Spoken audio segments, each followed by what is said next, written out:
with a target of 177 after Australia was 96 for 5 in the 13th, everybody thought that, well, it's going to be a Pakistan-New Zealand final. But nope, you don't write off a team like Australia. No, you don't. So what if they don't have a T20 title as yet? They have plenty of character, they have plenty of grit, and today they showed it, holding their nerve right till the end. Matthew Wade closing it out with 3 sixes. 41 not out of 17. Just spectacular hitting right at the end. Got to the target with 1 over to spare with 5 wickets still in hand. We have truly seen 2 incredible chases in 2 incredible semi-finals. Hi, I'm Gaurav Kapur. You're watching Cricbuzz Live. With me, Ajay Jadeja and Zaheer Khan. Ajay, I don't even know. We thought that yesterday was spectacular. Today, Australia has just pulled a couple of bunnies out of the hat. Well, couple, I think they pulled this one out of the hat for sure. At one stage, they looked comfortable. Then they were out. And when these two got together, you got to say, with Pakistan bowling and what they've done throughout, the form that they were in, I wouldn't have given them a chance. I didn't give them a chance at that stage. But the 2 men out there believed. And it just shows you once again, the guys who are in the middle, if they believe in it, things are possible. And but just a little note on the bowler side. They just take the pitch out of equation once somebody starts getting after them. The batsmen seem to have more belief these days than the bowlers, whereas it was always the other way around, or it should be, because the bowler still has a chance to come back. The batsman has 1 go. So if the batsmen have more belief, that tells you something about the mindset of the bowlers as well. Yeah, spectacular batting by Stoinis and Wade. You've got to give it to them. Look at that partnership. 81 of 41. This is with 5 wickets down.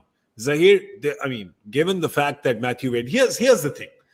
It's going against most kind of knowledge that people conform with, right? You don't play people out of position. Wade in T20 cricket has been opening in the Big Bash, getting tons of runs, right? You're suddenly playing him at 7. You've been playing this entire lead up to the World Cup saying, we're going to play 5 bowlers, right? We're going to play Ashton Agar, is going to come in at 7. Then you go, nah, you know what? We may want 1 more batter. That batter, it just seems so counterintuitive. That batter comes in today at number 7, an opener is playing at number 7, gets 41 of 17, gets you through to the final. Throw the books out, throw the data out, instinct. and role designation as well, GK. But you're talking about the partnership, right? Yeah. The partnership, actually, the value of the partnership becomes even more when you look at what happened leading up to that partnership. It felt like the middle order, the middle overs, the way Australian batting approached those overs was questionable. You have someone like Steve Smith who has David Warner, who is on song, going so hard in the middle.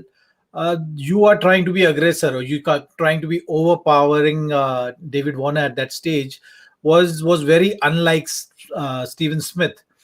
He's a seasoned campaigner. He's got all the ability to play spin well. I think that's the only trick which was missed by Australians for sure.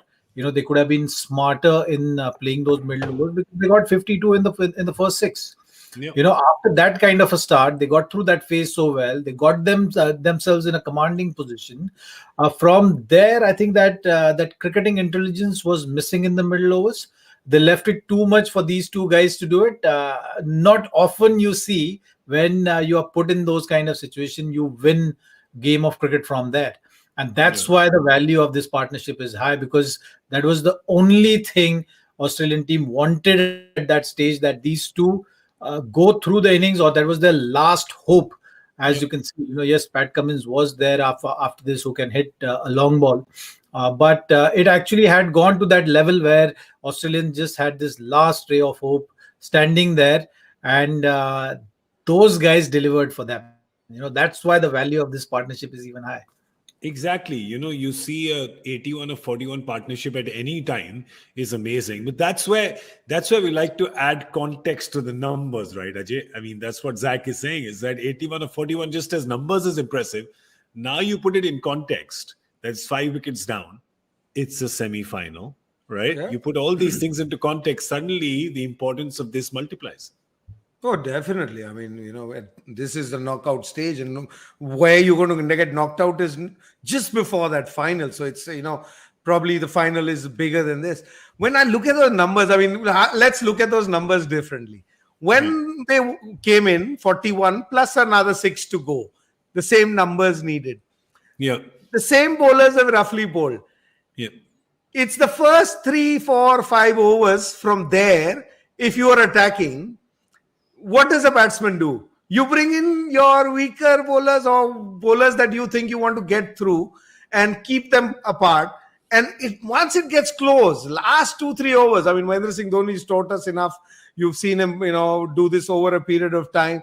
Because once you get to that stage, and, Zach would explain this much better, being a bowler, somebody who's bowled at that stage, then there is nothing that you can do because you have got a field set. There's a certain ball that you can bowl. The batsman he can go and do what he feels like doing. But at that 46 balls when they were left and the same number of runs got, if you bowl a decent length or keep it in line with the last pair in the middle, there's no way anybody's going to hit you over the top. And if they do that, then they can do it anyway. So you allow the teams to come in. And I think that if there was a trick that was lost there, because 46 balls and 80 to get with the last pair, I mean, really realistic pair, you got to, put that nail that they keep talking about. Australians wouldn't have let you get up from here.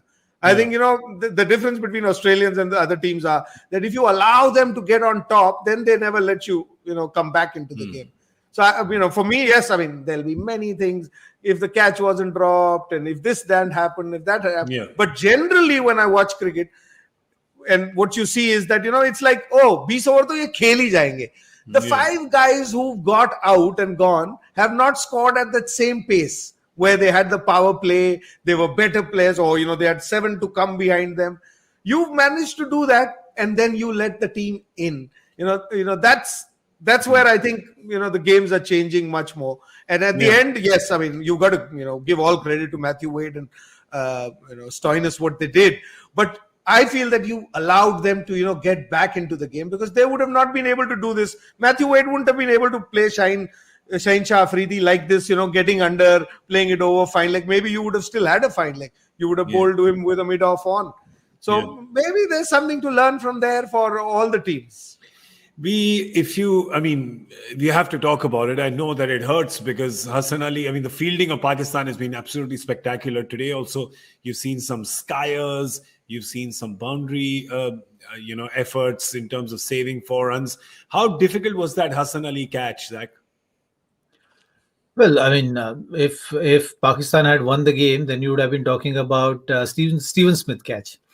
So those things happen. So I think that's all part and parcel of the game.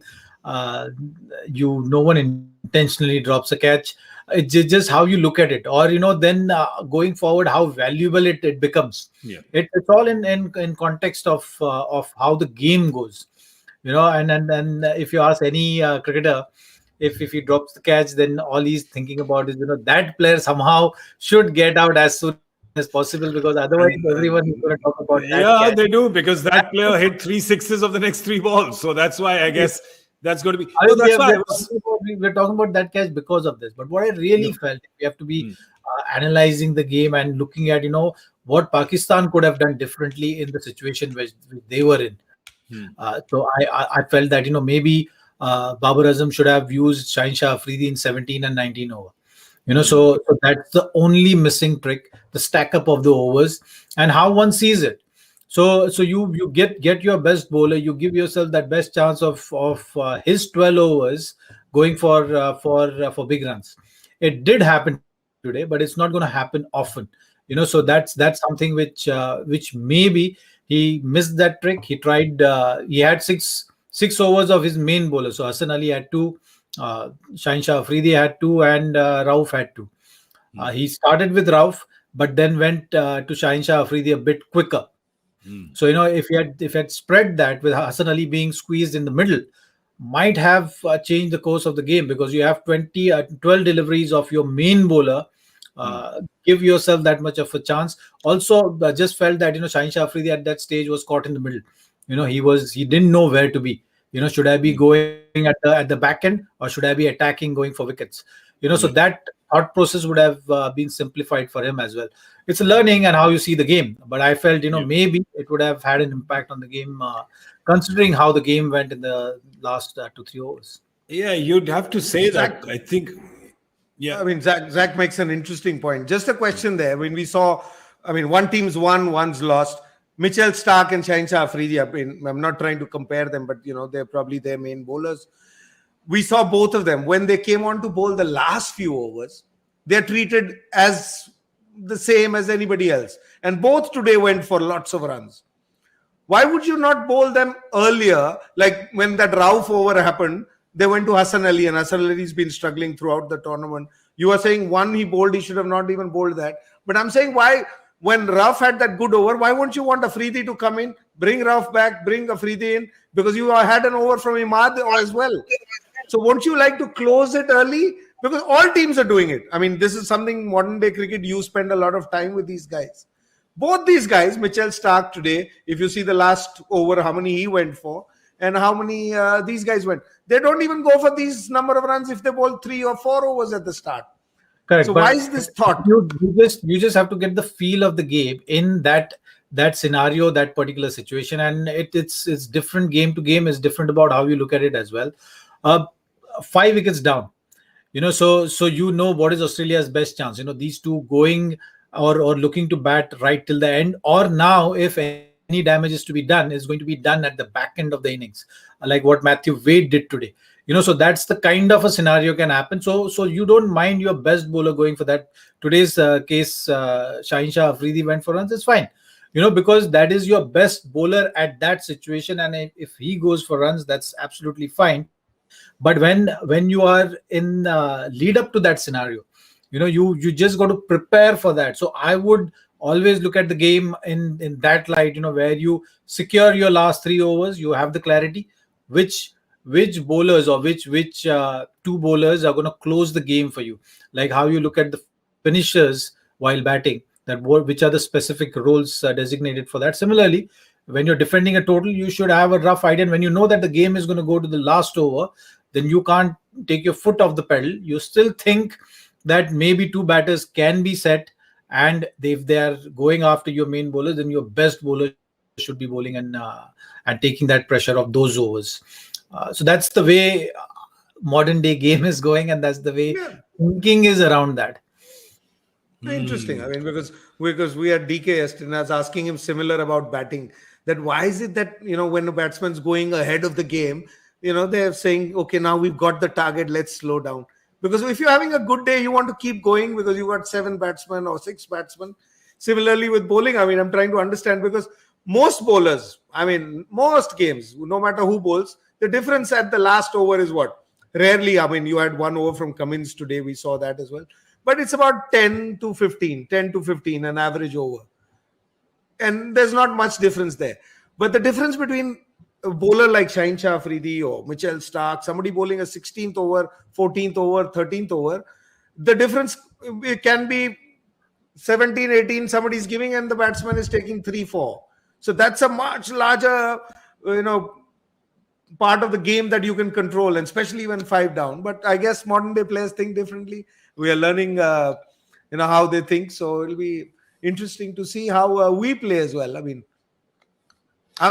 Just going from my point of view, I believe that you got to, when you are on the top, you got to try and finish the game there, and then 5 down, 60%, 35% of the game still left, 50% of the runs almost left. At that stage, you got to finish the game. You can't wait for the last 2 overs, because we've seen, not today, but in history shows, last couple of overs, anybody could get smashed. And, but I guess we're too old now. The interesting thing, though, is that everybody was calling for an England-Pakistan final, but it so happens it's going to be a New Zealand-Australia final now. But, Zach, I want to say something about that as well, because, these are the 2 teams that, without a doubt, were supreme in their groups, right? They played supreme cricket. They played, close to flawless cricket in their groups. Both of them are gone out. I don't know. Something like this happened way back in the IPL, and that's when the playoffs came into being. Ooh, this is just how painful knockouts are, right? It's the reality of knockout games. But look at the quality of two games. Both the Yeah, semi-finals, it was high amazing. quality that played all around. So you got to be prepared for that, I think. And on in this format, on their day, two batters getting in can really steal the show for you. So that is something which is very important, and that is what we saw in these two semis. It's just about having two really good days and Yeah, playing good cricket when it matters the most. So yeah, that is what has happened. So at this point, you can't say that okay, this is a strong team. Or look at, I mean, if you have to give an example, look at Afghanistan. You were not counting them out, and yeah. then they could have qualified for the semis as well. So True. it's the beauty of the format that there's just 20 overs, 120 deliveries. You always have a chance if you have a couple of good players having a good day when it matters. Well, the fact is that the players and the teams, they don't choose the format, right? It is what it is. If it's semifinals, it's semifinals.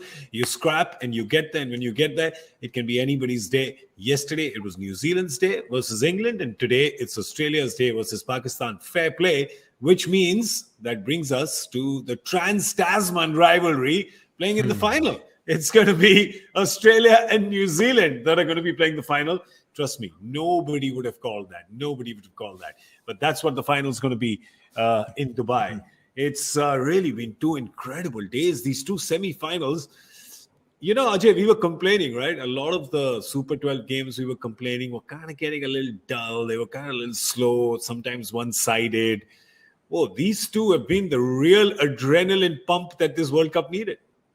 Yeah, I mean, these two have been fabulous games. I mean, all four teams. I mean, teams that have gone or teams who've qualified, they made their way through.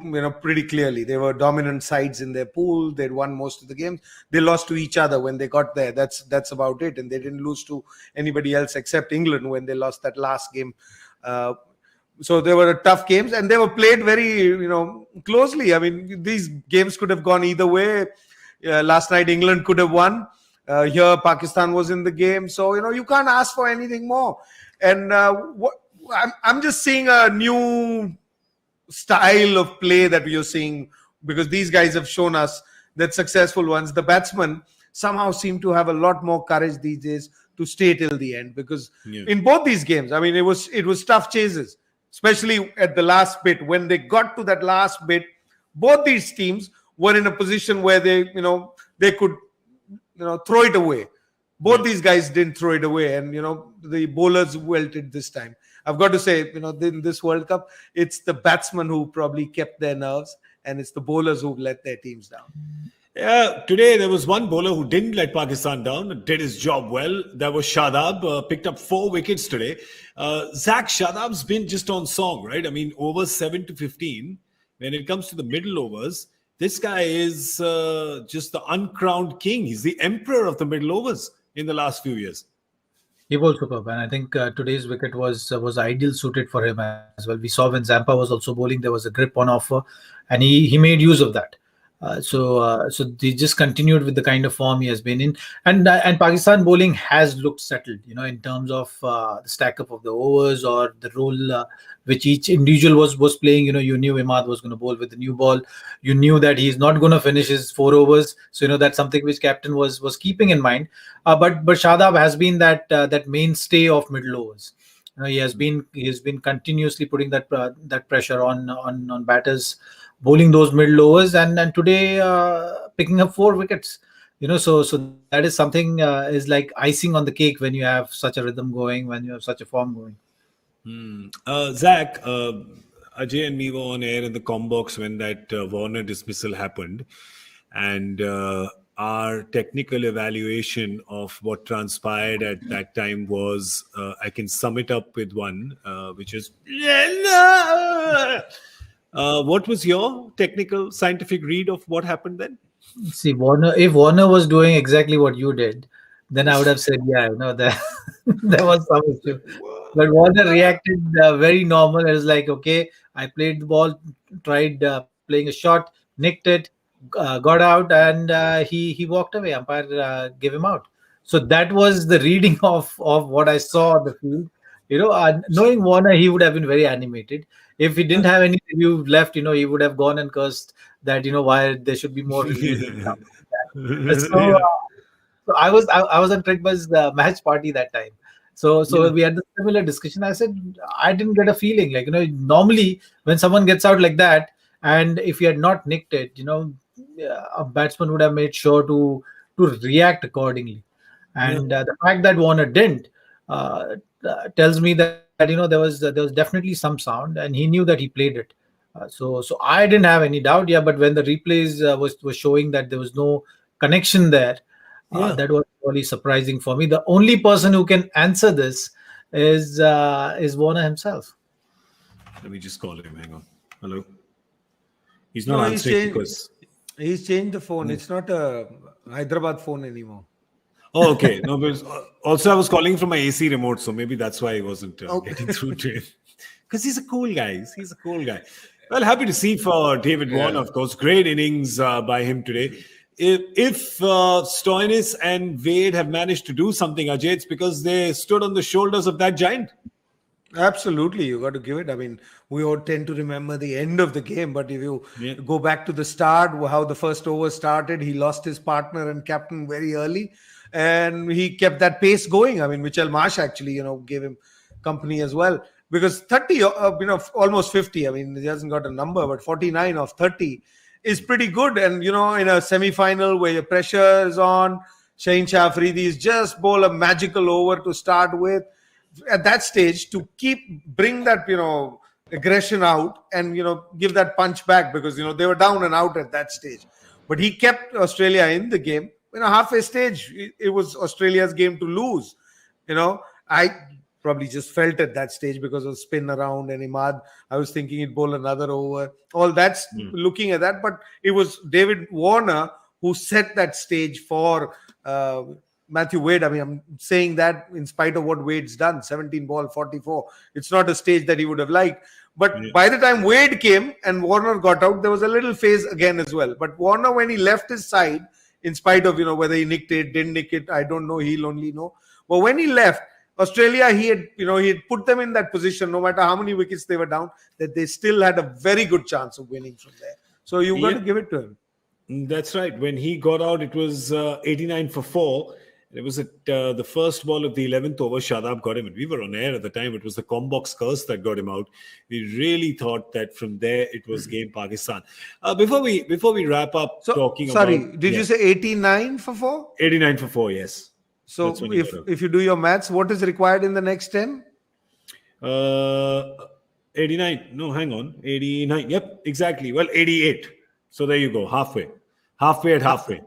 Right? So how easy did he make it look? And then how tough it became for Wade to finish it off. It's exactly 10 overs. And this is... So that's how good Warner was. I mean, he did get out, but he left his team in a pretty good position.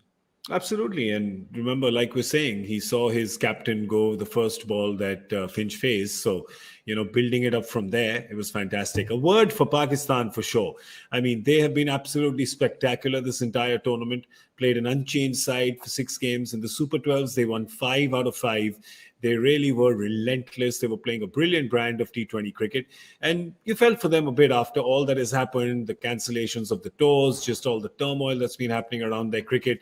You finally felt that this was perhaps going to be some kind of redemption for the men in green. It was not to be, because the men in yellow had another plan today. But your final thoughts on Pakistan as they say goodbye to the tournament today, Zach? Well, they've played pretty good cricket, I think, right, and solid cricket throughout the tournament. And even today's game, if you see, yes, they've lost, but if you see majority of the game, you're expecting Pakistan to win, because that's the kind of cricket they've been playing. That's the kind of situation they had created. So I think looking at how the World Cups also stacked up. There's a World Cup next year. By end of next year, there will be one more World Cup. So I think they've got all the players right now looking ahead. At their say next couple of years or 3 or 4, they've got good leader in Babar Azam. First time, we can say that okay, the team has been consistently showing signs of playing consistent good cricket. So that is something which is going their way.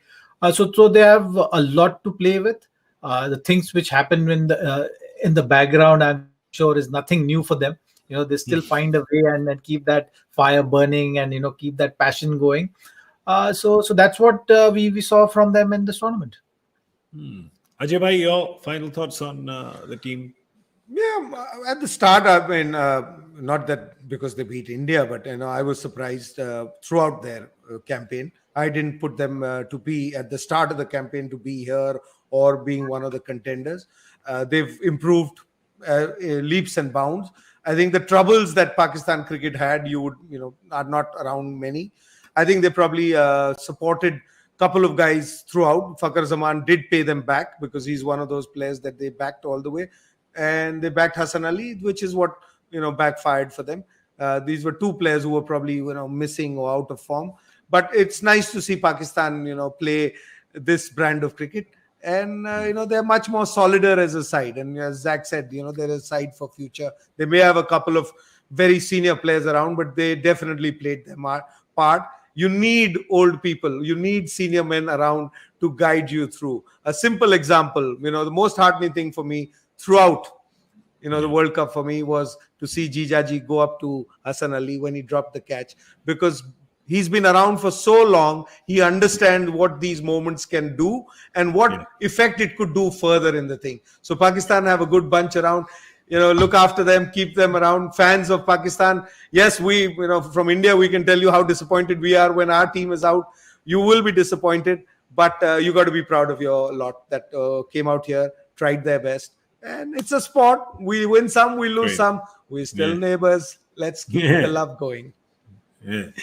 Well, got to say, you're absolutely right. Got to be the fans of Pakistan must definitely be proud of their team. Did really well, got to the semi-finals. Of course, now it's just one game left. One game left to decide who lifts this trophy. This 2020 World Cup, which is happening in 2021.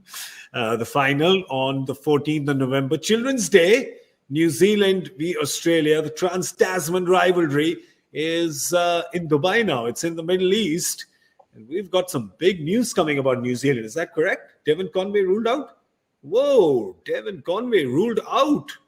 It's a good thing they have half a dozen wicket keepers. So Devon Conway has been ruled out. That's big news with his injury. Let's have a look at that squad and see who comes in his place. It's a forced change that's going to happen. Of course, there was Tim Seifert who was playing before, and Tim Seifert was taken out, and Adam Milner was coming. So again, it was they went with 5 full bowlers playing against a team, Ajay, who decided to go with 4 full bowlers, which is Australia, just as this World Cup started. So let's have a look at their team first, and then we'll get to that question. You've got Tim Seifert. Is that the direct kind of man-for-man change that you're going to make here? That's the only one that seems to happen. You can't find another batsman in there who's as solid as Conway, because they've got their captain who's number 3, solidity, but they like to keep that. For that you'll have to go to South Africa, because that's where they found him. Yeah, so I'm not too sure who would you go with. Seifert. It'll be Tim Seifert. There's no other choice. I mean, not just for wicket keeping, because wicket keeping can be done by the guy who bowls spin as well. Phillips. Yeah. So, but for batting, I think that's probably one thing that they would look for. Do you think they'd go in with another all-rounder? With New Zealand team, that is also a possibility, because we've seen them. Because if the batsman is somebody who doesn't fit into your system, I think what the real question they will be answering is that the middle overs. So Kane Williamson will have to take more responsibility. Now he had Conway, who is good player of spin, is a solid test match bat as well. That was the thought process, to stabilize those middle overs, a bit like what we've seen from Hafiz and Shoaib Malik in Pakistan team. So we'll have to wait and see. Actually, with New Zealand team, they will have certain kind of strategy for sure, and you can't really expect exactly when you're looking at that squad for sure. It's not giving you a direct answer that okay, this is the direction they'll be going in. It's a tough one, but you are sure that they'll be in one direction, which is they will still play the 5 full bowlers plus Nisham. Yeah, I think that's something which they've been doing. So they'll continue with that. Yeah, because remember today today they're looking at an Australia team which has had a match won by a number 7 batter. I'm just saying. These are the same guys who were playing 5 full bowlers, and they changed it to 4 bowlers just as this World Cup started, because Justin Langer was playing 5 full bowlers pretty much in the entire lead up to this World Cup. Yeah, probably trying out things there, because Australia's style over the years, I mean, ever since 1987, I can remember, they are 4 bowlers team. They've always had 4 and half and half, couple of guys who bowl 2, 3, 4. Yeah. And they've always played that way. That's been their style of playing, and they've had great success. So I don't see them changing. But New Zealand likes to play with 5 bowlers. The captain's different. He uses those resources much better as well. I mean, when you have those 5, you need somebody to use those resources well as well. So I don't think Australia will change, but New Zealand, I'm just looking, because Seifert, if they've left out, what number would he bat? Because Conway had a very important role at number 4. He was playing a different role. Seifert, I don't know if he plays that role. So sometimes you say, bring everybody 1 up and then add somebody, an all-rounder right in the middle. So interesting one. Can I just tell you, though, that the news that's coming in right now is that Devon Conway has a broken hand from whacking his bat in anger after getting out versus England. My Lord, if that has happened, I thought, all right, hang on a second. I thought I'd heard the bizarrest thing today when I didn't hear it when there was no edge against Warner and he still walked. There are plenty of stories like that. You go. We've heard plenty of stories like this. But imagine that's in going to the dressing room, punching on the wall, and then realizing the wrist is broken. Fair enough. Someone giving someone bare hug and the floating rib is broken. That story also you've heard. So I think these kind of stories are endless in cricket. What he will learn from this experience is that it is better to just suck in your anger and don't punch wood. Don't punch wood. You're not going to win. Our director loves numbers, doesn't he? So let's, bizarre things have happened today. At 11:11, on 11:11 is when they won the game. Exactly on 11:11. No.